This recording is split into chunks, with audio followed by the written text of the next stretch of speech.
सोचो एक लड़का जिसके पास नौकरी नहीं, पैसे नहीं, जिसका अकाउंट खाली पड़ा था। अचानक एक दिन उसके मोबाइल पर मैसेज आता है, आपके खाते में 1,13,55,000 रुपए ट्रांसफर किया गया है। हाँ, 1,13,55,000 रुपए। इतना पैसा कि वो पूरे भारत के सारे बेरोजगार को नौकरी दे दी। लेकिन ये पैसे आए कहाँ से, किसने भेजे, और सबसे बड़ा सवाल, क्या ये सिर्फ एक गलती थी या फिर कोई बड़ा घोटाला? पूरी सच्चाई मैं आपको बताने वाला हूँ। मामला ग्रेटर नोएडा के रहने वाले विक्रांत सिंह के साथ हुआ है। वो बेरोजगार हैं, एक सामान्य परिवार से आते हैं। एसबीआई बैंक में उसका खाता है। एक दिन उसने जब अपना मोबाइल चेक किया तो पाया कि उसकी अकाउंट में कुछ ऐसा आया जो भारत के किसी आम आदमी ने सपने में भी नहीं देखा होगा। 1,13,55,000 रुपए। अब ये कोई मजाक नहीं था। उसने बैंक जाकर चेक किया, ट्रांजैक्शन दिख भी रहा था। उसके होश उड़ गए। बैंक मैनेजर भी हैरान रह गए। सीबीआई, आरबीआई, इनकम टैक्स सभी को अलर्ट कर दिया गया। सोचो, एक बेरोजगार के अकाउंट में अगर इतनी बड़ी रकम गलती से आ सकती है तो क्या बैंकिंग सिस्टम में कुछ बड़ा गड़बड़ी है?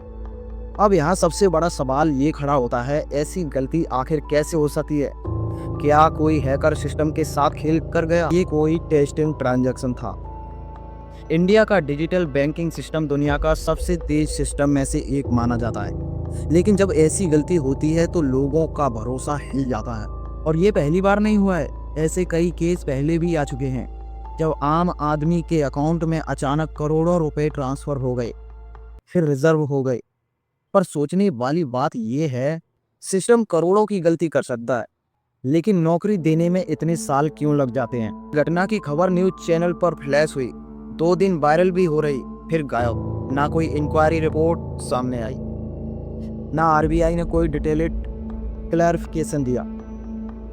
पब्लिक भी चुप हो गई क्योंकि मीडिया ने अगले दिन फिर किसी सेलिब्रिटी की शादी दिखा दी गया। हमारे देश में बैंकिंग इतना कमजोर क्यों है? कौन जिम्मेदार है इस गलती के लिए?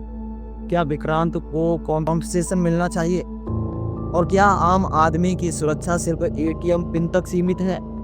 तो हमारे देश में 55 करोड़ युवा हैं। इनमें से लाखों लोग रोजगार के लिए भटक रहे हैं। एसएससी, यूपीएससी, बैंकिंग, रेलवे, सब जगह पेपर लीक, परीक्षा कैंसिल, इंटरव्यू लटकाए जाते हैं।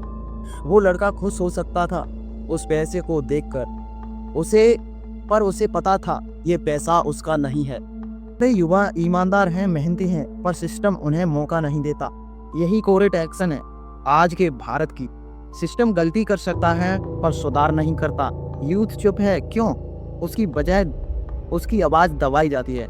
और मीडिया साइलेंस है क्योंकि टीआरपी अब सवालों से नहीं, सेंसेशनलिज्म से मिलती है। अब सवाल आपसे है, अगर एक दिन आपके अकाउंट में 1,13,00,000 रुपए आ जाएं, तो आप क्या करेंगे? इतना बड़ा सवाल।